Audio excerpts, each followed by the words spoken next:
반갑습니다. 오대영 라이브 오대영입니다. 법 앞에 예외도 특혜도 성역도 없다. 너무나도 당연한 이 말이 검찰총장 입에서 나온 뒤 여러 해석들이 나옵니다. 김건희 여사가 소환될 거란 관측도 그중 하나입니다. 대통령의 국정브리핑이 후폭풍을 몰고 왔습니다. 기대와 동시에 섣불렀다는 비판이 나옵니다. 잠시 뒤에 자세히 따져봅니다. 먼저 이수진 앵커가 한 줄 뉴스 전해드리겠습니다. 법 앞에 예외도 특혜도 성역도 없다. 이원석 검찰총장이 한 말입니다. 명품 가방 수수 의혹을 받고 있는 김건희 여사를 검찰에 소환할 필요성을 묻는 질문에 이렇게 답을 한 겁니다. 이런 가운데 김 여사가 최재형 목사와 나눈 메시지가 공개되면서 파장이 커지고 있습니다. 윤석열 대통령은 9.19 남북 군사합의의 효력을 정지하는 안건을 제거했습니다. 이로써 군사분계선 일대에서 군사훈련과 대북 확성기 방송 등이 가능해질 전망입니다. 이는 아무 근거도 없는 명백한 명예훼손입니다. 이에 김정숙 여사는 관련된 사람들에 대한 법적 조치를 취하기로 했다는 것을 밝힙니다. 문재인 전 대통령의 부인 김정숙 여사가 직접 인도 방문 의혹 제기와 관련해 법적 대응에 나서기로 했습니다.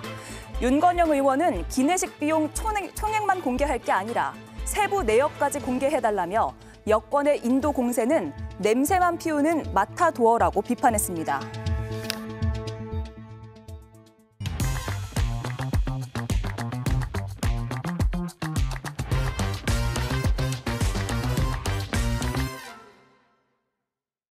네, 오대영 라이브 첫 번째 이슈를 시작하겠습니다.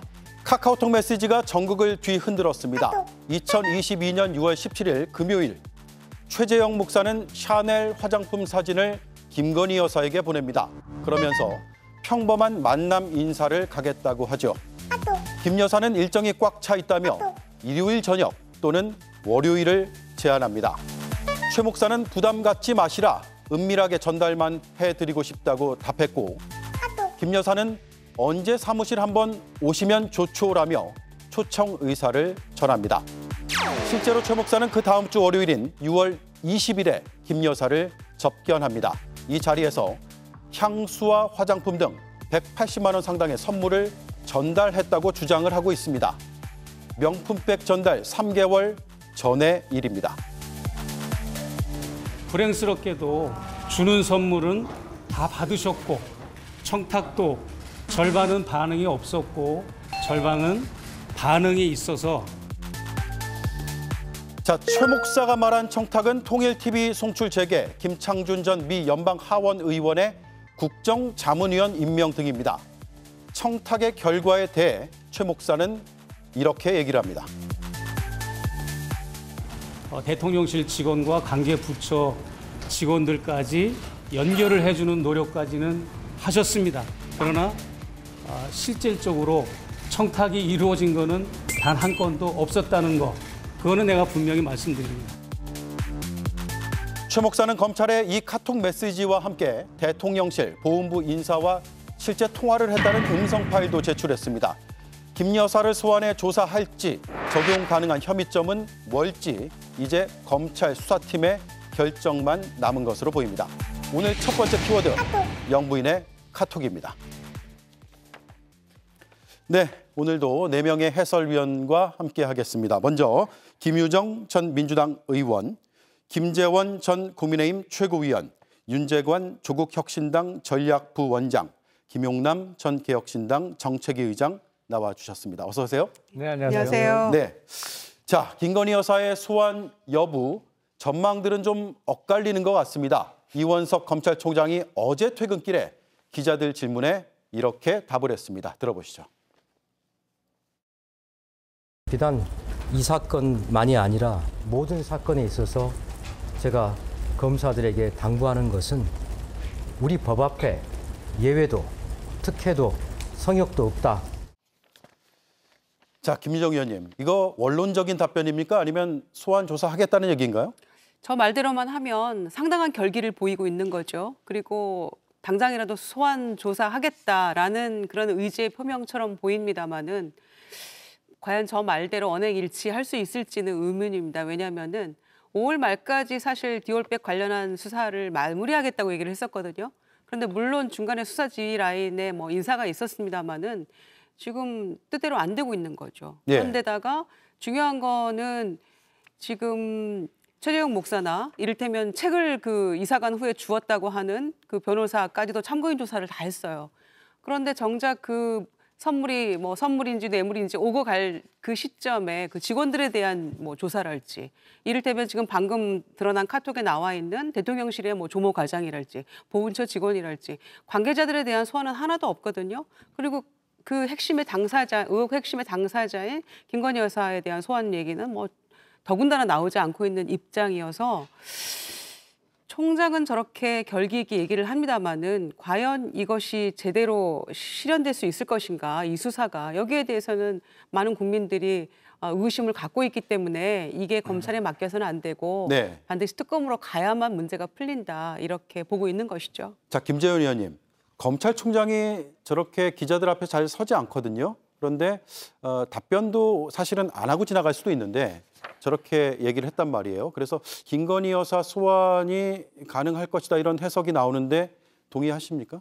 근데 어쨌든 소환을 해서 수사하는 것은 일선 검찰청의 검사잖아요. 예. 그리고 검사가 수사를 하는 과정에서 지금 피고발인인 김건희 여사가 이제 소환이 되느냐 여부도 수사팀의 결정 또는 그 수사팀을 지휘하고 있는 관할 검찰청의 검사장의 결정이 있어야 될 겁니다. 아직까지 그 점에 대해서 제대로 밝혀지지 않는 상태에서 여기서 소환할 것이다 말 것이다라고 판단할 수는 없고요. 단지 검찰총장은 뭐 소환할 일 있으면 소환하겠다, 특혜 봐주지 않겠다, 뭐 그런 의지를 밝힌 것 아닌가, 그런 생각입니다. 그래서 공정하게 수사를 하겠다는 원칙은 분명한 것 같습니다. 네. 자, 검사 출신의 김용남 의원님이 보시기에 검찰총장이 저렇게 이야기까지 공개적으로 했단 말이에요. 그러면 수사팀은 이걸 어떻게 받아들일까요? 수사팀은 퇴근길에 기자들 질문에 대해서 지극히 원론적인 답변을 한 총장의 저 멘트는 크게 신경 쓸 것 같지 않습니다. 아, 그래요? 사실은 검찰총장은 서울중앙검사장하고 정례적으로 만납니다. 생각보다 자주 만납니다. 근데 지금 서울중앙지검에서 수사 중인 사건 중에 어쩌면 언론의 관심을 가장 많이 받고 있는 사건이 영부인에 대한 수사기 때문에 그 보고 시간에 구체적인 어떤 지침 내지는 지휘가 내려오느냐를 수사팀은 신경 쓰지 저런 뭐 언론 답변에 대해서 크게 신경 쓸 것 같지는 않습니다. 예. 예. 자, 윤재관 의원님. 네. 검찰의 그동안 수사가 좀 부족하지 않았냐 이런 비판이 나왔었습니다. 그런데 많이 부족했죠. 예. 네. 그런데 검찰총장이 뒤늦게 저렇게 성역이 없다라고 하는 게 너무 늦지 않았냐 이런 비판도 나오거든요. 평소에 놀다가 지금 시험 앞두고 벼락치기 하는 모습이 전형적인 모습 아니겠습니까? 그래서 효과는 별로 없을 것이다. 별로 기대할 것은 없을 것이다라고 생각을 합니다. 근데 다만 지금 김용남 의원님께서 말씀하셨던 내용을 조금 더 덧붙이면 흐름이 있지 않습니까? 예. 우리는 흐름을 보고 해석을 해야 될 것 같은데요. 검찰 중간 간부 인사가 있었고 그다음에 관련 수사팀의 대면 보고를 받는 다음에 이 메시지가 나온 거거든요. 그래서 수사에 나설 것이다라고 하는 것에 더욱 더 무게가 실리는 그런 모양새입니다. 그러나 지금 특검의 가능성이 높은 상황에서 했기 때문에 진심이라고 보이지 않고 있고요. 다만 마지막 기회라고 생각해서 검찰이 성역 없는 수사를 반드시 해야 될 텐데 그럴 만한 의지와 결기가 글쎄 있을까요? 이 정부에서 검찰이 그런 모습을 보일 거라고는 별로 기대하지 않습니다. 예. 자, 이게 원론적이냐 아니냐를 따져보면서 또 하나 말씀드릴 어제 이원석 검찰총장의 발언이 있습니다. 수도권으로 전입 온 고검 검사급들을 만났는데 이런 발언을 했거든요. 욕심에 일을 하게 되면 사사로움이 개입돼 자신과 검찰과 국가를 망친다. 그러면서 소금이 그 맛을 잃으면 무엇으로 짜게 하냐. 아무 쓸데없어 사람에게 밟힐 뿐이다. 김정희 의원님. 네. 소금은 짜야 하고 검찰은 철저히 수사를 해야 하는 건가요? 아니 이제 말은 청산유수처럼 했어요. 예. 그리고 검찰이 제 역할을 하지 못하면 시체 말로 우리 다 죽는다 이런 취지의 얘기 같은데 과연 검찰이 그동안 그렇게 해왔는가에 대해 근본적인 회의가 있고요. 그리고 사실은 최재형 목사를 주거침입죄, 무슨 스토킹 처벌법 이런 걸로 다 걸어가지고 좀 조사를 하고 있거든요. 그런데 주거침입이 아니라는 거는 우리가 지금 카톡에서 친절하게 요일까지 정하고 몇 시에 티타임 이런 얘기를 다 좀 전에 보셨잖아요. 예. 그리고 디올백을 전달할 때도 굉장히 친절한 안내를 받고 그 카톡을 주고받은 끝에 갔기 때문에 과연 그거를 주거침입죄로 볼 수 있을 것이냐 여러 가지 문제 제기가 있었죠. 그런데 검찰이 과연 그런 문제들을 제대로 수사할 요량이었으면 관계자들뿐만 아니라 김건희 여사에 대해서 집중적으로 그 수사를 했던 게 맞겠죠. 그리고 카톡을 주고받았기 때문에 핸드폰에 대해서도 뭔가 조사가 필요했지 않겠습니까? 그런데 어떤 것도 이루어지지 않은 가운데 최 목사만 몇 차례 그리고 뭐 주변부 인물들에 대해서도 뭐 이렇다 하게 할 그 진척이 안 보이기 때문에 말인즉슨 굉장히 좋은 얘기들을 막 검찰총장이 했습니다마는 그게 과연 진정성이 있는가? 그에 앞서서 실현 가능성이 있는가? 이제 임기 4달 채 안 남긴 검찰총장이 힘 다 빠졌는데 이제 와서 결기를 보인들 과연 그게 실현 가능한 이야기들인가에 대해서 문제가 다분하다 이렇게 보여집니다. 그래서 과연 검찰에 뭘 믿고 국민들은 기다리라는 것인지에 대해서 특검에는 답이 없다라고 다시 한번 얘기를 하고 있는 거죠. 예. 특검뿐만 아니라 이제 검찰이 좀 성역 없이 수사해 주길 바라는 국민들 여론은 꽤 있는데 김재현 의원님, 검찰의 그동안의 이제 뭐랄까 패턴을 잘 아시니까 총장이 저렇게까지 나섰으면 그리고 이런 메시지까지 냈으면 이제 수사하는 겁니까? 소환 조사하는 겁니까? 다시 말씀드리지만 소환 조사를 해야 될 일이 있으면 검찰이 예. 당연히 소환 조사를 하겠죠. 예. 그리고 검찰총장이 소환하지 마라고 이야기하는 게 아니지 않습니까? 네. 오히려 성역 없이 수사하라, 뭐 특혜 없이 수사하라 이런 메시지를 보내고 있기 때문에 이것은 이제 일선 검사가 또는 일선 검사장이 그 수사를 하기 위해서 지금 참고인들 다 불렀지 않습니까? 그리고 마지막으로 김건희 여사를 소환해서 물어봐야 될 정도의 그 혐의 사실이 있는 것인지 아니면 물어볼 필요도 없이 이것은 그 어떤 저 수사에 가치가 없다 이렇게 평가를 할 것인지 그것이 이제 좌우하겠죠. 단순히 검찰총장이 어떤 말을 했다고 해서 혐의가 없는데도 수사를 하고 부르고 또는 혐의가 있는데도 봐주고 이렇게 될 수는 없다고 봅니다. 예. 저는 이제 이원석 검찰총장이 여러 가지 그 지금 말을 했지만 그 내용은 일관되게 검찰이 성역 없이 또 원칙대로 수사하겠다 그런 의지를 보이고 있다고 봅니다. 네. 그동안 최재형 목사의 주장을 우리가 쭉 들어왔는데 카카오톡 메시지가 공개가 됐습니다. 이건 네. 좀 새로운 국면 같은데요? 그렇게 봐야 될 것 같습니다. 왜냐하면 청탁을 구체적인 청탁을 했다라고 하는 것이 정확하게 드러났고 그리고 백을 줬다, 명품백을 줬다 이게 단순한 그런 것이 아니고 계속 지속적으로 지금 계속 청탁을 위해서 사적 만남들을 계속 해왔다는 거 아니겠습니까? 그렇게 해서 계속 뇌물을 지속적으로 받았다는 것 그리고 그 뇌물에 대한 대가의 청탁의 구체성까지도 가졌기 때문에 그동안 있었던 명품백 사건보다는 훨씬 더 진일보한 그런 내용이기 때문에 국면이 조금 더 확장됐다 이렇게 보는 게 정확할 것 같습니다. 예. 최 목사가 선물을 전달한 뒤에 대통령실 전화를 받았다고 주장을 합니다. 그 녹취를 검찰에 냈다고 하는데 대통령실 직원으로 보이는 조 과장이죠. 등장을 합니다. 김창준 의원님 건으로 서초동으로부터 연락을 받았다 이런 얘기를 했다고 주장을 하고 있습니다.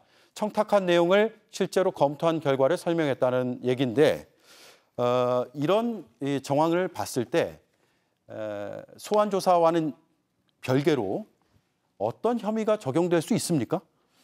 일단 대통령의 영부인은 공무원의 신분은 아니죠. 법적으로는. 그래서 공무원이라면 어떤 직무와 관련해서 대가성 있는 금품을 받으면 뇌물죄가 될 수 있겠습니다만 공무원이 아닌 사람의 경우에는 특정범죄 가중처벌법상의 알선수재죄 내지는 변호사법 위반이 될 수 있거든요. 그건 변호사법 위반이요? 예, 그러니까 공무원이 아닌 사람이 공무원이 취급하는 사무와 관련해서 금품을 받았을 때 근데 거기서는 이제 대가성만 입증이 되면 알선수재죄 또는 변호사법 위반의 처벌이 가능합니다. 그래서 지금 뭐 카톡 상세한 내용까지 다 드러났기 때문에 예. 영부인이 수수한 화장품 아니면 고가의 핸드백과 최 목사가 부탁한 거 간에 대가성이 있느냐, 결국엔 그 문제 정도가 남을 것 같아요. 예. 그러면 조금 전 봤듯이 대통령실에서 전화를 받았다. 조 모 과장이 전화를 했다. 그래서 내가 청탁한 내용이 실제로 뭔가 이루어지는 듯한 그런 정황들로 이어졌다라는 것도 마찬가지로 그런 혐의 적용에는 참고가 될 수 있는 겁니까? 그렇죠. 어쨌든 공무원을 통해서 대통령실 그리고 보훈부의 공무원들이 최 목사에게 그 어떤 안내 내지는 뭐 설명을 해줬잖아요. 그러니까 그 공무원들이 취급하는 사무와 관련해서 그냥 그게 단순히 알아봐 준 거라면 별도의 죄는 안 될 텐데 예. 그 과정에서 뭐 고가의 화장품, 뭐 명품백 이런 게 오고 갔단 말이죠. 그래서 이 대가성이 입증이 된다고 하면 형사처벌 문제가 뒤따를 수밖에 없죠. 네, 김재현 의원님도 비슷한 생각이세요? 근데 이제 저는 조금 생각이 다른 게요. 이게 이제 청탁금지법의 영역이라고 봅니다. 일단은 예. 그래서 뭐 변호사법 위반이니 알선수재니 하는 사안은 좀 아닌 것 같고요. 그런데 그것을 넘어서서 우리가 이제 흔히 수사관들이 마약 수사를 하기 위해서 함정 수사를 하는 경우가 있거든요. 마약을 마약 투약자에게 마약을 제공하고 만약에 그 흡입을 하면 체포하는 그런 경우인데, 이런 경우에도 아예 마약을 흡입할 의사가 없는 사람 또는 그런 생각을 가지고 있지 않는데 흡입하도록 만들어서 그 범죄를 저지르기 위해서 체포를 하면 그것은 이제 범위 유발형이라 해서 무죄로 보거든요. 네. 다만 그런 기회를 노리고 있는 사람한테 주고 체포하는 것은 그 유죄가 인정되고 있습니다. 그런데 이 사안의 경우에 과연 어떤 사안이냐, 즉 쉽게 말해서 미리 이런 증거를 수집하고 또 도찰을 하면서 몰래 카메라로 촬영을 하면서 사전에 충분히 계속적으로 접촉을 하고 그다음에 그 선물을 주고 그리고 또 청탁하는 내용도 전부 다 그 내용을 지금 증거를 남기고 그것도 또 나중에 직접 지금 당장 이 행위가 있은 직후에 공개하는 것도 아니고 총선 직전까지 끌고 와 있다가 총선 때 써먹기 위해서 공개해서 총선에 막대한 타격을 주는 이 일련의 과정을 보면 이것이 처음부터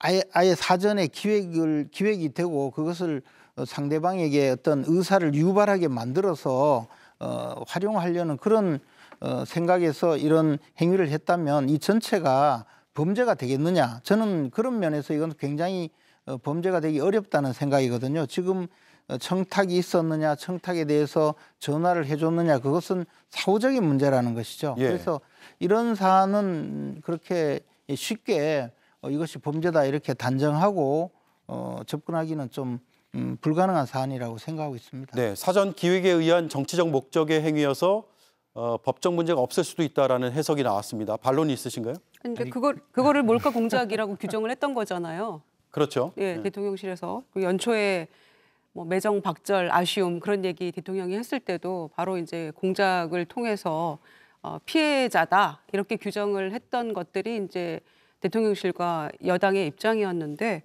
저는 이제 백분양보에서 그 디올백에 대해서 이를테면 대통령 기록물이라고 주장을 했어요. 그런데 그 백이 어디 있는지는 지금 누구도 밝히지 못합니다. 어디에 있는지 얘기를 못 하고 있고요. 그러면은 수장고에 있다고 발표했지 않나요? 그때도. 그런데 선물 수장고에 그렇다면 있다고. 그거를 명확하게 얘기할 수 있어야죠. 보여줘야죠. 그러면은 아니, 샤넬 화장품은 뭡니까? 그거는 대통령 기록물 아닙니까? 일련 번호까지 매겨서 수장고에 넣었다고. 그러면 그 샤넬 선물 화장품은 수장고예요. 예예. 대통령 기록물이라면 샤넬 화장품은 대통령 기록물 아닌가요? 그러면은 책 선물도 받았는데 책은 버리고 갔어요. 책이 어떤 의미에서는 더 중요한 기록물에 해당될 것 같은데 이제 상식적으로 얘기를 하자는 선물의 거죠. 경우에 일정한 가격 또 일정한 내용 이것을 전부 다 정리를 해서 그 중에 해당되는 것은 수장고에 그러면 저 300만 보관하게 돼 원짜리 있거든요. 디올백은 대통령 기록물이고 180만 원짜리 샤넬 화장품은 대통령 기록물이 아니라고 판단했다는 말씀이신가요? 그러니까 디올백은 뭐 기록물이어서 거기 수장고에 있다고 치면 샤넬 화장품은 현장에서 뭐 직원들 통해서 그 자리에서 열어보겠다는 거잖아요. 그럼 대통령 기록물의 훼손인가요? 그러니까 저희가 상식적으로 좀 얘기를 하자는 그런 말씀이에요. 예. 그래서 이게 100번 양보해서 이게 사전에 뭐 작전이고 정치적 뭐 고려가 있고 몰카고 이렇다라는 거를 자 100번 양보해서 인정한다 쳐요. 그러면 그 모든 것에 대해서 당사자인 김건희 여사를 소환해야만 얘기가 풀릴 거란 말이에요. 실마리가. 그런데 그 부분은 핵심은 놔두고 지금 격까지만 계속해서 얘기를 하면서 이 수사를 진행시켜가고 있으니까 이게 결론이 안 나고 핵심을 비껴가는 듯한 인상을 자꾸 주는 거죠.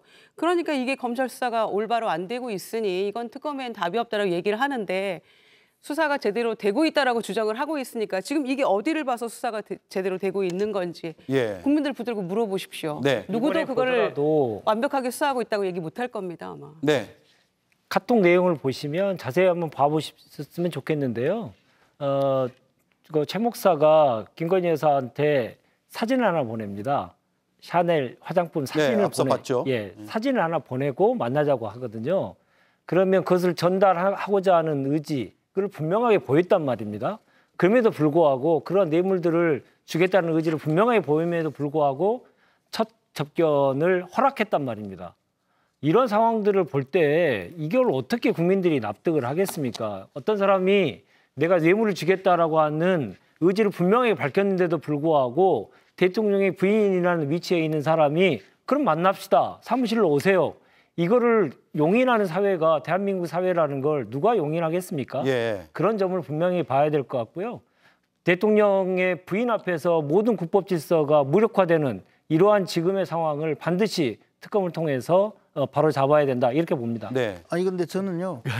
잠깐만요. 저 사진이 김용남 의원님 아까 반박을 하셔가지고 네. 재반박을 하실 것 같은데요. 그 김재원 의원님이 말씀하신 이른바 범위 유발형 함정 수사로서 죄가 안 되려고 하면 저 샤넬 화장품의 경우에는 그래야 됩니다. 이게 비싼 것도 아니고 그냥 화장품 회사에서 뭐 판촉용으로 나온 건데 정말 기능성이 좋으니 효능이 좋으니 그냥 한번 써보시라. 써보시라. 네. 뭐 그래갖고 전혀 그거를 뭐 비싼 화장품 같으면 받을 생각이 전혀 없던 분을 이거 판촉용이라니까요. 이거 공짜로라도 막 나눠주는 거예요. 그러니까 한번 써보세요 하고 속이면서 뭐 고가의 화장품을 건네줬다고 하면 이 이른바 범위 유발형 함정 수사, 마약 수사에 있어서 수사기관이 마약을 복용할 생각이 없던 사람을 유도해서 마약을 복용하게 한 경우하고 비슷하게 생각할 수가 있습니다만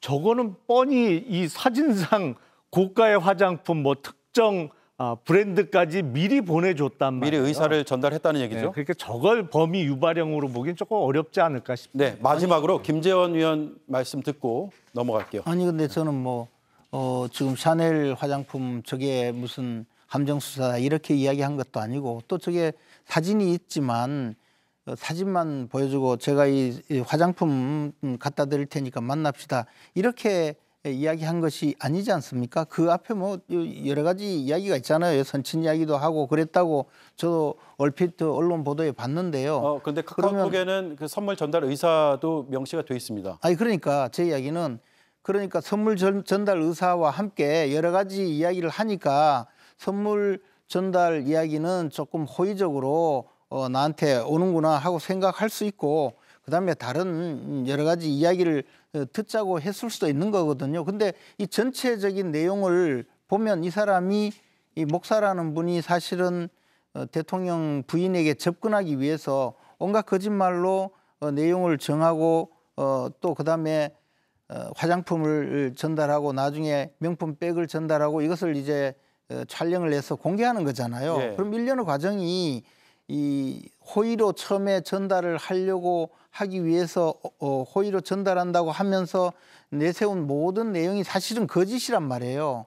그러면 그 거짓의 이 내용이 전체적으로 마치 뇌물을 준 것이다 또는 청탁을 한 것이다 이렇게 해서 이것을 유죄로 확정하기는 현실적으로 법리적으로도 문제가 있고 현실적으로도 문제가 있다. 저는 그런 말씀을 드린 네. 거예요. 이게 지금 마치 이 방송에서 나온 것은 저 명품 백 또는 그 화장품을 전달하는 것만이 지금 카톡 내용의 모든 것이냐 말씀하시기 때문에 제가 말씀드린 내용이에요. 혹시 반론이 있으세요? 이 샤넬 화장품도 그렇고요. 디올백 때도 저런 종류의 카톡을 주고받았거든요. 그런데 우리가 국민이 기대하는 정상적인 대통령 부인의 모습은 어떤 걸까요? 샤넬 화장품의 사진, 디올백의 사진이 왔을 때 이게 뭔가요? 이게 무슨 의미입니까? 라고 반문해야 되지 않겠습니까? 그리고 그걸 받지 않았어야죠. 그런데 우리는 동영상을 통해서 샤넬 화장품은 물론 영상은 없습니다만은 디올백을 받는 모습을 너무나 분명하게 봤고, 그다음에 이후에도 그 일행이 나갔을 때 또 뭔가 면세점 백을 들고 기다리는 다른 사람들도 영상에 들어가 있어요. 그런 일련의 상황을 봤을 때 이 케이스가 과연 이거 하나뿐일까라고 의심하게 되는 거죠. 네.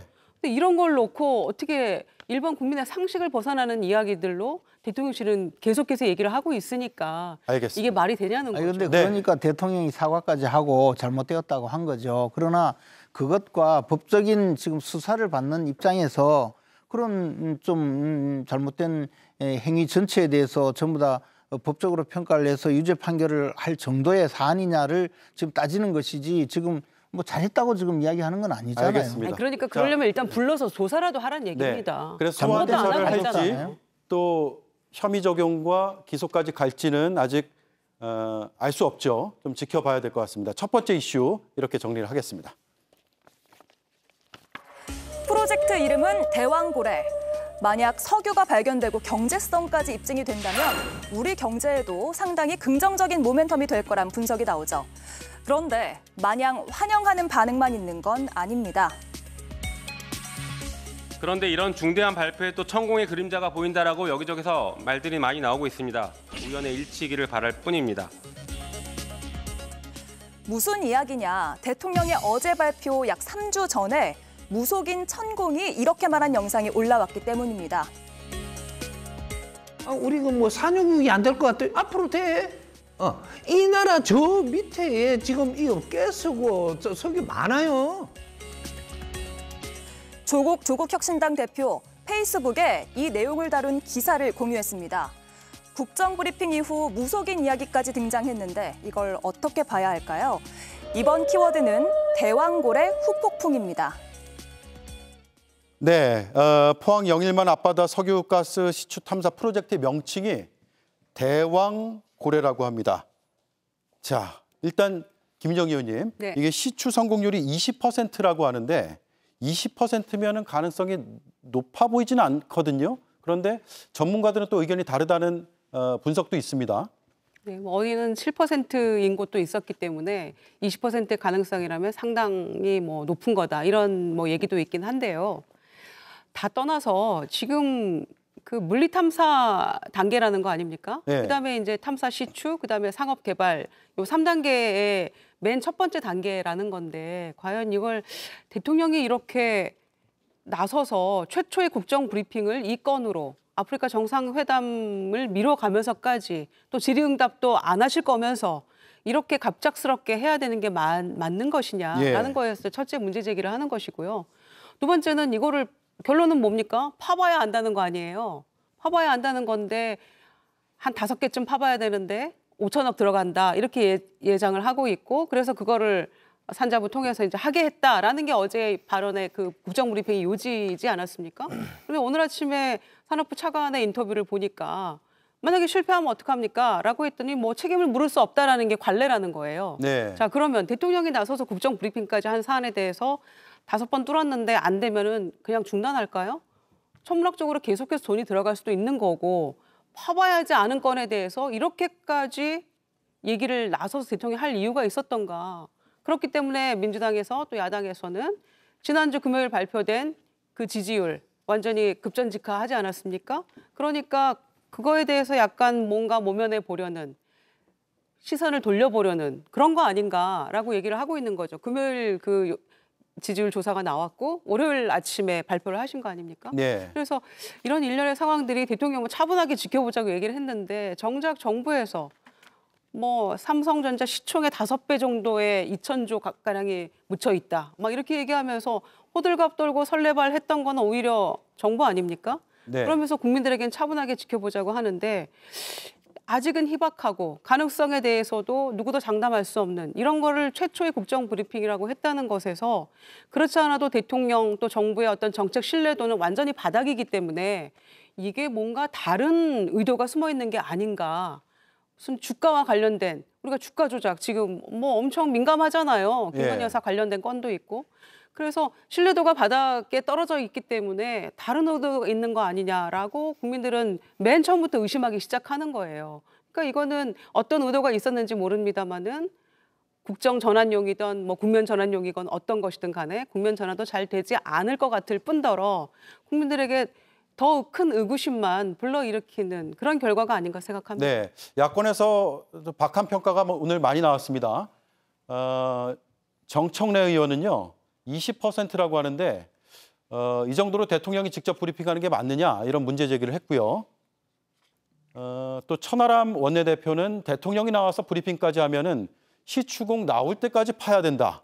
이런 반응들도 나왔습니다. 하지만 좀 정책적으로 소통하는 모습을 보이려는 대통령의 좀 변화된 모습이 아니냐 이런 여권에서 해석도 나왔거든요.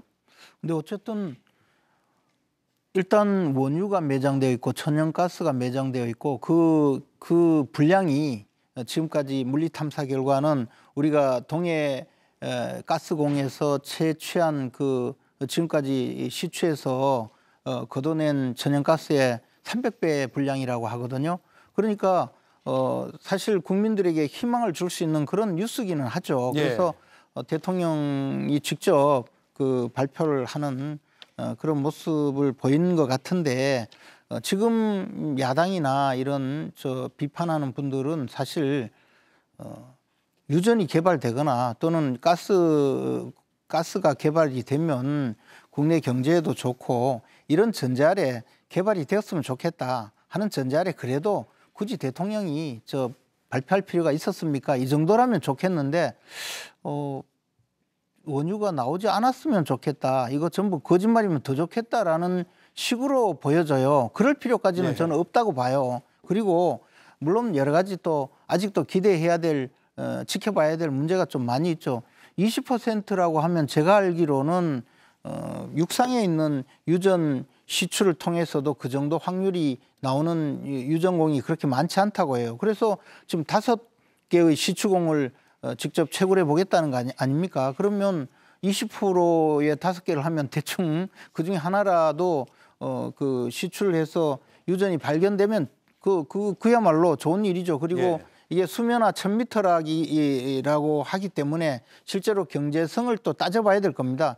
비록 유전이 발견되었다 하더라도 그것을 뽑아서 우리가 경제성이 있으면 그 채굴을 하는 것이고 만약에 그렇지 않다면 수입해 쓰는 것이 낫겠죠. 그래서 아직까지 가야 할 길은 멀다. 이것까지 국민들한테 전부 알려드린 것 아닙니까? 알려드렸기 때문에 또 비판도 나오는 것 같은데 어쨌든 기본적으로는 현 정부에서 지금 밝혀지고 있는 여러 가지 좋은 뉴스, 국민들께 앞으로 좋은 뉴스를 한번 공개를 하고 또 나쁜 일이라고 하더라도 이제는 대통령이 직접 나와서 좀 공개도 하고 질책을 받을 일은 질책을 받고 그랬으면 좋겠습니다. 네. 자, 이게 이제 경제성 얘기하셨는데요. 실제로 이게 안에 얼마나 매장이 돼 있는지는 불명확하죠. 그런데 매장이 돼 있다고 하더라도 이 경제성이 있어야 되는 거 아니냐. 그걸 또 따져봐야 되는 거 아니냐. 그러니까 앞으로 말씀하신 대로 첩첩산중이에요. 네, 그렇습니다. 이번에 비판의 핵심은 석유가 안 나왔으면 좋겠다 이런 차원에서의 문제는 전혀 아니고요. 대통령의 국정을 운영함에 있어서의 태도에 대한 문제 제기입니다. 대통령의 말은 진중함과 무거움이 있어야 되는데 지금 대통령이 직접 나설 단계는 아직 아니지 않느냐. 거의 확실해진 단계에서 대통령이 발표하더라도 충분했었던 것을 대통령이 지금 국면 전환을 위해서 할 수밖에 없는 상황에 몰려 있기 때문에 하지 않았나라고 하는 강한 의구심을 갖는 것이죠. 그래서 저는 대통령께 이런 이원석 검찰총장이 최근에 했던 말을 돌려드리고 싶습니다. 욕심의 일을 하게 되면 사사로움이 개입돼서 나라와 자신도 망친다. 네. 이 얘기를 꼭 명심하셨으면 좋겠습니다. 알겠습니다. 이른바 이 대왕고래 프로젝트와 관련해서 제가 좀 감이 이상해요. 왜냐하면 오늘 주요 국내 언론사는 다 일면 톱으로 뽑았잖아요. 이 관련 뉴스를. 근데 외신을 제가 쭉 찾아봤는데요. 이걸 다룬 외신이 없어요. 그러니까 이게 정말로 2천조 원 정도의 가치가 있을 가능성이 높다면 경제적으로도 큰 뉴스잖아요. 그렇죠. 근데 월스트리트 저널은 아예 이 기사가 아예 없습니다. 한 예. 건도 없어요. 예. 유일하게 제가 찾을 수 있었던 기사가 파이낸셜 타임즈에서 이 소위 그 석유 매장 썰로 인해서 6월 3일 한국 주가가 많이 올랐다라는 단신 하나 외에는 이걸 다룬 외신이 없어요. 네. 그리고 두 번째가 이 자원 탐사 업체, 이 관련한 탐사를 추진했다는 액트지오라는 미국 텍사스 휴스턴에 있는 업체라고 하는데 미국 교포들이 많이 이용하는 커뮤니티 사이트에 오늘 올라온 글을 보니까 그 본사 주소를 찾아가 봤더니 빈집이더라라는 예. 글이 올라와 있고 오늘 저도 이 액트지오라는 회사의 홈페이지를 접속하려고 계속 노력을 해봤는데 아예 접속이 안 돼요. 제 감으로는 좀 이상합니다, 이거. 그렇군요. 예. 근데 알겠습니다. 이제 저 이런 식으로 이제 그 근거 없는 또 괴담을 제가 말씀드렸잖아요. 괴담을 이렇게 퍼뜨리면 잠깐만요. 굉장한데요. 이거 관련한 숫자는 외신을 찾을 수 있으면 그러니까 저한테 숫자 보여주세요. 하나는 그러면 미국 아무리 찾아도 없어요. 그러면 미국에서 새로운 저 유전이 발견되면 우리나라 뉴스에 나옵니까? 그런 이야기까지 해가면서 이상하다고 하면 한이 없고 그다음에 액트지오라는 회사는요. 뭐 저도 뭐 내용은 잘 모릅니다만은 그게 워낙 오래된 그 저 역사를 갖고 있는 회사이고 제 최근에 가장 큰 규모의 유전 제가 이름은 잊어버렸는데요. 그 시추에 직접 그 물리 탐사에 참여했던 업체이고 그 얼마까지 지금 그 회사를 이끌고 있는 사람은 대표는 엑슨 모빌에서 계속 그 석유 탐사를 하던 출신이거든요. 그리고 전문가 중에 굉장한 전문가로 알려져 있는 사람입니다. 네. 다만 회사에 직원들이 한 10명 정도다 이런 이야기가 있는데요. 그것도 이 컨설팅 회사이기 때문에 그런 회사에서 직원들을 평소에 많이 데리고 일을 하는 것이 아니다. 뭐 그런 반론도 있더라고요. 네. 저는 그 부분에 대해서는 제가 전문가가 아니라서 잘 모르겠어요. 어쨌든 이런 내용을 가지고 빈집이다 이런 이야기까지 해가면서 저 내용을 이상하게 만들어 버리면 네. 이게 그러면 대통령이 사기친 것 아니냐라는 논리로 가게 되거든요. 그런데 뭐 그것까지 증명이 되지 않는 사실을 검증을 해봐야겠죠. 그런데 이제 그런 커뮤니티에 글은 있다라는 말씀을 하신 거죠. 글이 올라온 거를 제가 직접 봤고 그러니까 단적으로 지금 이 액트지오라는 회사의 설립자가 큰 회사에 근무하다가 이제는 뭐 연세도 드시고 그래서 퇴직한 분으로 보여요. 네. 퇴직한 분이고 회사 규모는 대단히 조그만 업체고 그리고 그 업체가 자원 탐사를 주로 하는 회사라기보다는 무슨 교육 프로그램을 운영하는 회사로 보여요. 그래서 이 정도 회사에서의 어떤 보고서를 갖고 대통령께서 긴급 브리핑을 한 게 과연 적절했느냐 저는 지금도 매우 의문입니다. 네, 갑작스러운 국정 브리핑에 갑작스러운 주제여서 여러 가지 설과 주장과 또 사실이 좀 뒤섞여 있는 것 같습니다. 좀 검증을 차차 해야겠죠. 마지막으로 20초 드릴게요. 국민들께서 그렇게 판단하신 거는 과거에 자원외교를 얼마나 떠들썩하게 했습니까? 그러나 그것이 그냥 국익만 다 해치는 일이 되고 말았죠. 에너지와 관련돼서 국민이 한번 세게 속임수를 정부로부터 속임을 당했던 그런 결과가 있었지 않습니까? 그래서 여러 가지 검증 절차를 정확하게 하기 위해서 많은 노력들을 하는데 지금 문제가 되고 있는 액트지오 같은 경우에도 물리적 탐사를 하는 업체는 아닌 것 같다. 네. 사실 그 나온 데이터를 가지고 분석하는 정도의 수준에 불과한 회사가 아니냐 이런 얘기들이 전문가들이 지금 매일 계속하고 있기 때문에 검증이 더욱더 필요하다고 생각합니다. 알겠습니다. 자, 다음 주제로 빨리 넘어가겠습니다. 6년 전인 2018년 문재인 대통령과 김정은 국무위원장이 평양에서 만나서 정상회담을 했고 여기서 9.19 군사 합의를 발표했습니다. 군사 분계선 일대에서 서로 적대 행위를 하지 말자는 내용 등이 담겼죠. 이 합의 다음 날 백두산 천지로 올라갔던 게 대표적인 장면으로 남아 있습니다. 네, 촬영하겠습니다. 한반도의 평화가 바짝 다가왔다고 느꼈었지만 바로 그 다음 해 북한이 첫 위반을 했고 지난해에는 전면 폐기 선언을 해버렸습니다. 급기야 최근에는 이런 오물풍선까지 날렸죠. 결국 정부는 오늘 9.19 군사합의 효력을 정지시켰습니다. 이번 키워드 오물풍선의 대가입니다. 자, 일단 김용남 의원님 네. 한번 총평을 해주시죠. 이게 완전히 사실상 폐기된 걸로 봐야 됩니까?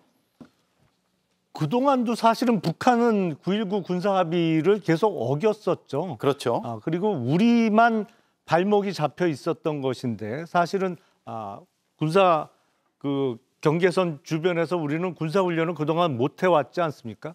그러다가 이제 효력 정지를 본격적으로 선언하면서 우리의 묶여있던 발목도 풀린 상태 아닌가? 남북관계에 있어서 어떤 아주 획기적인 어떤 전환점이 오지 않는 한 9.19 군사합의는 이제 사실상 무효화되는 단계 아닌가 싶습니다. 네, 북한의 오물풍선으로 오히려 우리가 족쇄란 표현은 좀 그렇죠. 우리가 묶여 있는 그런 상황을 좀 풀어줬다. 윤재관 의원도 비슷한 생각이세요? 정반대의 생각입니다. 대한민국 하늘에 산소를 없애버린 겁니다. 지금 한 아프리카 정상회의를 하고 있는 도중에 지금 이걸 제거한 거 아니겠습니까? 예. 그렇게 외교 활동하는 이유는 뭐겠습니까? 대한민국의 국익을 더욱더 증진시키기 위해서 비싼 돈을 들여서 많은 돈을 들여서 정상들을 초청한 건데 대한민국이 점점 더 위험해지고 있다. 대한민국의 안보 위험이 더욱더 강화되고 있다라고 하는 것을 외부 손님들 오는 날 대통령이 발표해요. 이런 무책임한 짓이 어디 있습니까? 9.19 군사합의는 한반도에 닥칠 수 있는 무력 충돌, 우발적인 무력 충돌을 방지하기 위한 가장 기본적인 안전핀입니다. 그래서 안보는 산소와 같다는 얘기를 많이 하는데요. 안보는 지켜질 때는 전혀 모릅니다만은 그게 깨지고 나면 국민들이 생명의 위협을 반드시 느낄 수밖에 없고 특히나 더욱더 경제에 미치는 영향이 대단히 지대하게 악영향을 미칠 수밖에 없습니다. 대한민국의 한반도 리스크가 계속 커지는데 어느 외국인 투자자가 대한민국을 더 많이 투자를 하겠습니까? 네. 지금의 경제 상황에서 우리나라 주식시장이 전 세계적으로 가장 죽쓰고 있는 나라로 손꼽히고 있는데 더욱더 많은 사람들이 미국으로 다른 나라로 투자를 하러 가는 것이지 대한민국에 누가 투자를 하겠습니까? 이렇게 전쟁의 위험이 커지는 나라예요. 그럼 북한이 깼지만 우리는 깨지 말았어야 된다. 이런 의견에 대해서는 어떤 입장이세요? 그러니까 그게 정상적인 의견이겠습니까? 그리고 북한이 계속 9.19 군사합의를 유지하고 있고 지키고 있는데 우리가 폐기를 해버렸다면 그런 말씀을 하실 수도 있죠. 근데 북한은 이미 작년에 폐기 선언을 했잖아요. 그리고 그전에도 늘 미사일 발사하고 DMZ에서 다시 무장을 하고 온갖 폐기하는 실질적인 행동을 보여왔거든요. 예. 그런데 우리가 9.19 군사합의가 있다고 해서 지키자 해도 지켜집니까? 결국은 우리 입장에서는 우리의 방어 능력만 무력화시키는 것 아니겠습니까? 그러니까 이제 현실화한 거죠. 그리고 더군다나 오물풍선 문제가 촉발이 된 것은 물론 대북 전단 살포 문제 때문이라고 할 수는 있습니다. 그러나 그것은 그동안에 문재인 정부 하에서 대북 전단을 보내는 것을 처벌하겠다고 하고 법까지 만들었다가 위헌 판결을 받았지 않습니까? 그런 상황에서 정부에서 자제 요청을 하고 어느 정도 자제를 시키고 하는 것 이상으로 민간단체에서 북한에 이른바 삐라를 보내는 것을 막을 현실적인 방법이 없어서 못 막는 거고 그것에 대해서 오물을 달고 유치하고 참 역겨운 그런 오물풍선을 보내는 북한의 이 조치에 대해서 우리는 대북 확성기를 확성기 방송을 다시 하겠다 이런 경고만 해도 그 막을 수가 있었거든요. 그것은 무엇이냐 하면 우리가 앞으로도 북한의 도발 행위에 그보다도 훨씬 더 강력한 방어 태세를 갖출 때만이 억지력이 있는 것이지 우리는 팔짱 끼고 있고 때리면 맞을 각오나 하고 있고 또는 가서 사정이나 하고 그렇게 해서 과연 우리의 그 방어 체계가 가동이 됩니까? 그런데도 불구하고 뭐 산소가 없어졌느니 우리는 평화를 지켜야 되는데 전쟁의 위험이 커졌느니 이런 소리만 계속 해가면 네. 굴종밖에 더 있겠습니까? 자, 그런 상황을 남북 그런 상황을 관계에서 그냥 계속 이렇게 주장을 하면 결국은 김정은 정권의 요구에 그 복무하는 것밖에 안 알겠습니다. 되는 거죠. 김유정 의원님이 하실 말씀이 많으실 것 같아요. 제가 또 반론도 한번 하겠습니다. 네. 예. 그러니까 이제 한중일 정상회담 때 발사체가 이제 실패하면서 예. 굉장히 이제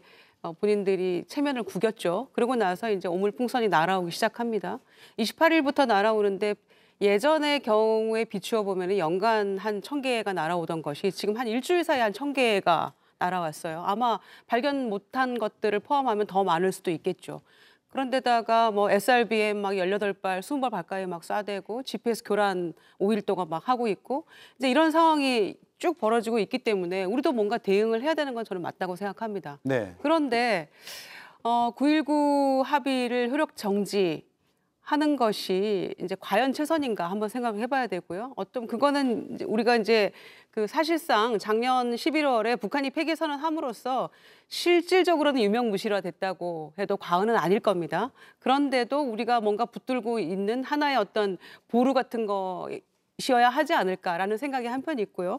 두 번째는 이제 직접적으로는 대북 전단 때문에 이제 이게 비롯됐다고 얘기를 하고 있잖아요. 김여정 부부장도 나와서 뭐 우리도 표현의 자유다 이렇게 얘기를 하고 있잖아요.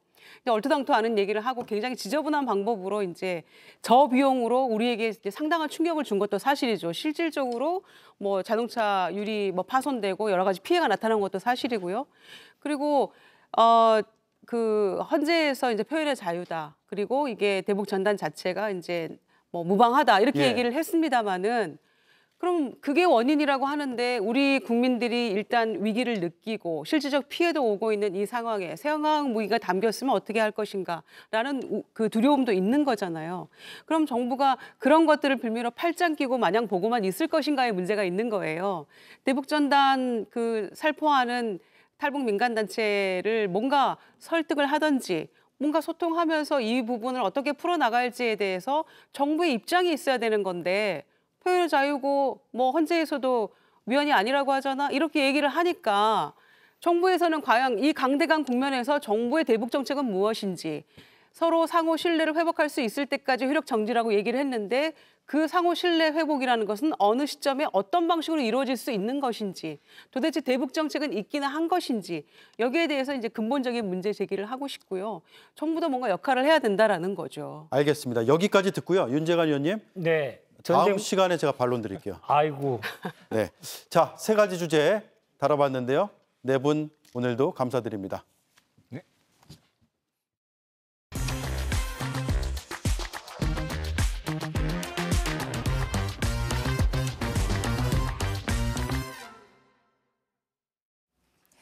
이 시각 가장 주목받는 이슈를 전해드립니다. 민주당이 당헌 개정 속도 조절에 나섰습니다. 권리당원들의 의견을 원내 선거에 반영하는 개정안이 통과되면 중도층이 이탈할 수 있다는 우려가 제기됐기 때문입니다. 구혜진 기자입니다. 당원권 강화를 중심으로 한 당헌 개정을 추진 중인 민주당이 속도 조절에 나섰습니다. 친명계에서도 당내 의견 수렴이 먼저란 요구가 이어지자 이재명 대표가 의견 정치에 나섰습니다. 중진 대부분은 신중론을 편 것으로 알려졌습니다. 어제 오선 의원들은 이 대표와 만난 자리에서 중도층 표심을 고려해야 한다는 의견에 대체로 공감대가 형성된 걸로 전해졌습니다. 당원권을 강화할 경우 중도층을 돌아서게 할 수 있다는 겁니다. 다른 오선 의원도 원내대표는 당의 의사를 반영해 협상을 하는 자리이므로 선출의 당원 의사를 반영할 수 있지만 당적을 버려야 하는 국회의장 선거는 다르다는 의견을 냈다고 말했습니다. 어젯밤 사선 의원들 역시 당헌 당규 개정 과정의 성급함을 지적하는 등 대체로 속도 조절을 주문하는 분위기였습니다. 이 대표의 당대표 연임을 위한 개정으로 불리는 대선 1년 전 사퇴 조항 개정에 대해서도 비판이 나왔습니다. 이재명 대표는 선수별 간담회를 통해 의견 수렴을 계속할 예정이지만 따를 수밖에 없는 시류라 말한 만큼 사실상 당원 당규 개정이 이뤄질 거란 관측이 나옵니다.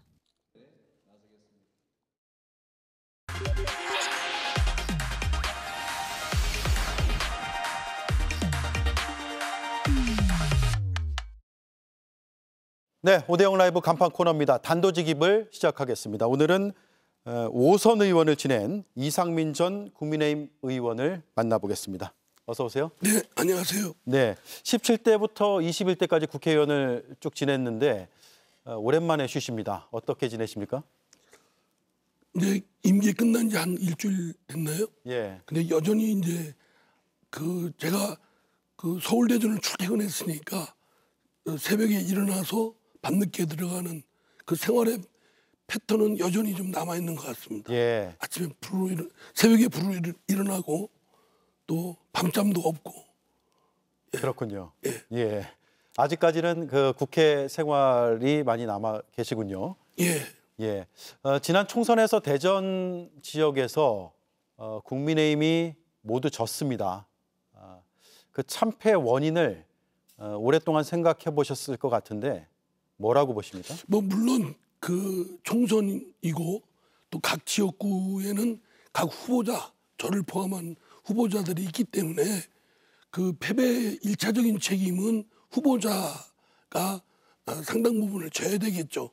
그러나 이제 그 배경을 이룬 정치적 상황을 보면 아무래도 윤석열 대통령 정부에 대한 심판이 크게 작용을 했고 또 윤석열 대통령의 국정의 여러 가지 방식이나 또 이런 운영 행태에 대해서 국민들이 상당히 오만하다. 민심에 져버렸다. 네. 이런 생각들을 많이 하시는 것 같아요. 네. 제가 선거 현장에서 맞닥뜨린 느낌은 등 돌린 돌부처 그런 느낌이었습니다. 등 돌린 돌부처요. 아무리 뭐 구애를 해도 고개조차 잘 돌리지 않는 네. 그런 민심이 현실이었다. 뭐 그건 뭐 아무리 잘하려고 했고 어쩌다고 할지라도 나타난 결과이고 현상입니다. 네. 그런데 그러면 총선 이후에 대통령의 국정 운영은 좀 달라졌다고 보세요? 노력은 하시는 것 같은데 국민들 마음에 그 기대에 충족할 만큼은 아닌 것 같습니다. 그렇군요. 저는 대통령께서 국민 앞에 무릎을 꿇는 건 부끄러운 일이 아니라고 생각합니다. 대통령이 하고자 하는 방향이 있었는데 국민이 어떤 표로서 그 의사를 표시했으면 응당 선출직 공직자의 경우는 따라야 되거든요. 뭐 어느 특정 정파에 굴복하라는 것이 아니고 국민의 뜻에 무릎을 꿇고 그것을 따르겠다. 이런 자세가 중요하고 그러려면 지금과 같은 국정 운영보다는 아주 대대적인 전환이 필요하고 과거에 잘못된 것에 대한 용기 있는 그런 인정이 전 필요하다고 봅니다. 네. 그러면 최상병 특검법안에 대해서 거부권을 행사한 것은 잘한 결정이라고 보십니까? 저는 좀 그거를 물론 여야가 정치력을 발휘해서 타협안이 충분히 나올 수 있거든요. 이태원 사고의 경우에처럼 타협안을 내서 여야 합의로 통과하면 별 문제가 없는데 지금 그거 가지고 서로 간에 정략적인 의도로 막 엇갈리게 나가고 있는데 이거를 좀 통합의 묘를 살릴 수 있는 건 대통령이 타협안을 제시할 수 있었다고 봅니다. 예. 대통령도 기자회견에서 말했듯이 그 공수처의 그 결과를 보고 수사 결과를 보고 특검을 여부를 결정하자. 만약에 그때도 의구점이 해소가 안 되면 대통령 자신이 하자고 하겠다. 그렇다면 오히려 이렇게 했으면 어떨까 싶습니다. 공수처의 결과를 앞으로 3개월 시한을 딱 정해놓고 예. 그 결과를 보고 만약에 그거에 대해서 야당이 동의 안 하면 특검하자. 뭐 이렇게 하면 대통령의 그런 어떤 소구력도 확실하고 리더십도 그리고 야당이 지금 터무니없는 공격을 한다. 그러면은 사실 국민들이 그에 대해서 호응을 하지 않겠습니까? 네. 자, 지금 김건희 여사와 최재형 목사가 주고받은 카톡까지 공개가 됐거든요. 김건희 여사 소환 조사는 필요하다고 보세요?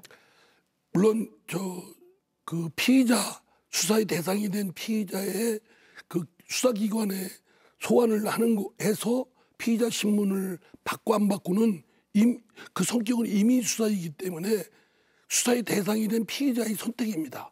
그걸 뭐 강제할 수 있는 방법은 없죠. 예. 지금은 자백을 강요할 수도 있는 것도 아니고요. 다만 수사기관으로서는 그 김건희 여사에 대해서 이러이러한 것을 조사를 하기 위해서 국민들의 의구점 또는 여러 가지 법률적인 그런 의문점을 해소하기 위해서 피의자 소환을 다른 일반 시민의 경우와처럼 똑같이 적용해야 되지 않을까. 그걸 응하고 응하지 않고는 수사의 대상이 된 김건희 여사의 선택이지만 네. 수사기관으로서는 당연히 해야 되지 않았을까 싶습니다. 네. 어제 윤석열 대통령이 국정브리핑을 처음으로 했습니다. 앞서 말씀하신 대로 총선 뒤에도 국민에게 숙이는 모습을 보이지 않았다라고 하셨는데 어제 국정브리핑은 어땠습니까? 제가 직접 보지는 못했고요. 못 보셨습니까? 뉴스를 통해서만 그를 봤는데 저는 좀 선의로 좀 해석하고 싶습니다. 지금 여러 경제수사도 어렵고 대통령의 리더십도 사실 위기 아니겠습니까?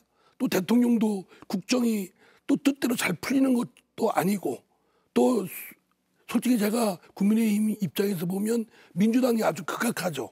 악랄하게 공격을 하고 이에 대해서 또 국민의힘 여당이 적절하게 또 대응을 잘 못하고 있습니다. 이런 아주 골치 아픈 상황 속에서 뭐 석유 매장량에 대한 기쁜 소식이 있다는 걸 본인이 밝히고 싶지 않았을까. 저는 뭐 그걸 선의로 해석하고 싶고 또 그런 결과가 잘 되기를 바랍니다. 예, 민주당 소속이셨다가 이제 국민의힘으로 가셨잖아요. 네. 조금 전에 이제 민주당이 극랄하다라는 표현을 쓰셨는데 어떤 점에서 그렇습니까? 민주당은 종전의 민주당이 아닙니다. 이제 이재명 당이 됐고 개딸당이 됐죠. 뭐 그대로 국민들께서 보시다시피 그냥 그 어떤 더불어민주당이라는 그 이름과는 전혀 관계없는 전혀 민주적이지가 않고 그냥 이재명 특정인을 위한 특정인의 그 사법적 방탄을 위한 당으로 이미 전락을 해 있고 그것을 위해서 유일하게 존재하는 사설 조직이다. 저는 그렇게 생각합니다. 네, 민주당을 나온 것을 한 번도 후회해 보신 적 없어요?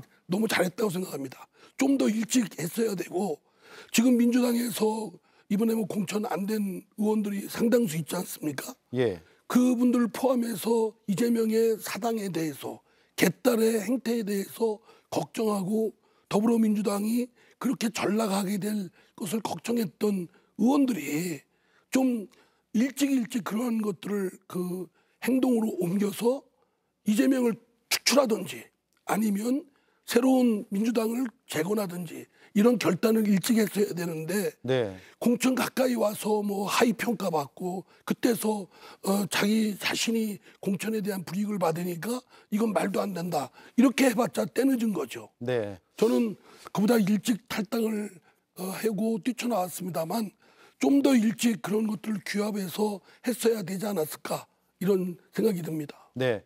앞으로의 계획이 궁금한데요. 한 언론 인터뷰를 보니까 전당대회에 나갈 수도 있고 안 나가면 새 지도부에서 역할을 맡아서 일조를 하고 싶다라고 했는데 전당대회 계획은 지금 어떻게 국민의힘이 됩니까? 이제 옮겨와서 여기서 잘해서 정치적 꿈을 펼쳐야 되지 않겠습니까? 예. 뭐 정치에 국회의원 낙선했다고 해서 정치를 포기할 생각은 없고요. 뭐 일상생활 자체가 정치다라고 생각을 하고 있고 제가 또 5선 국회의원으로서의 경력이 있는 만큼 정치적 볼륨을 더 키워서 해야 되겠다. 네. 그래서 이제 전당대회 출마는 하고 싶습니다. 네. 근데 이제 사실 국민에 들어온 지 얼마 안 된 새내기 당원이기 때문에 과연 새 규합에 얼마나 가능성이 있을까 이건 좀 살펴봐야 되겠다.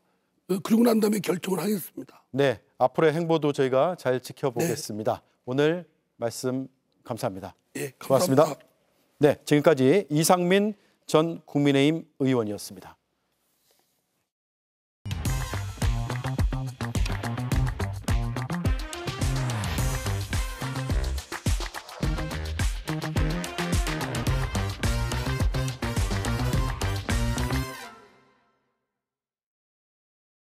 네, 지금으로부터 정확히 3년 전 대선 출마를 선언하던 날의 장면을 소환해 봅니다.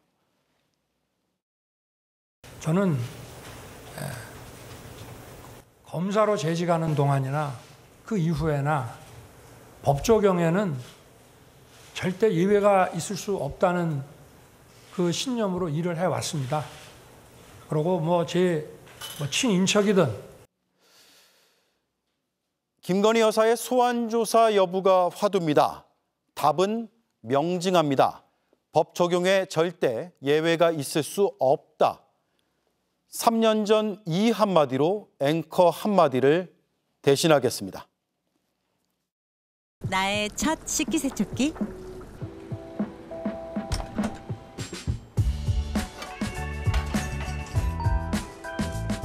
코스를 시작할게요. 진짜 편하긴 하다. 설거지 많겠다. 야, 설거지 걱정하지 마. 이젠 매일매일 디오스 식기세척기 써요. LG 디오스 오브제 컬렉션. 써보니까 좋네. 바뀔 거라고, 할 수 있을 거라고, 모두의 노력으로 한 걸음씩 나아갈 거라고. 새로운 시작 앞에선. 불공정 거래, 시세 조종 행위를 금지하는 이용자 보호법에 발맞춰 가상자산 시장의 올바른 질서 확립을 위해 디지털 자산거래소 공동협의체 박사와 회원사가 큰 뜻을 함께하겠습니다.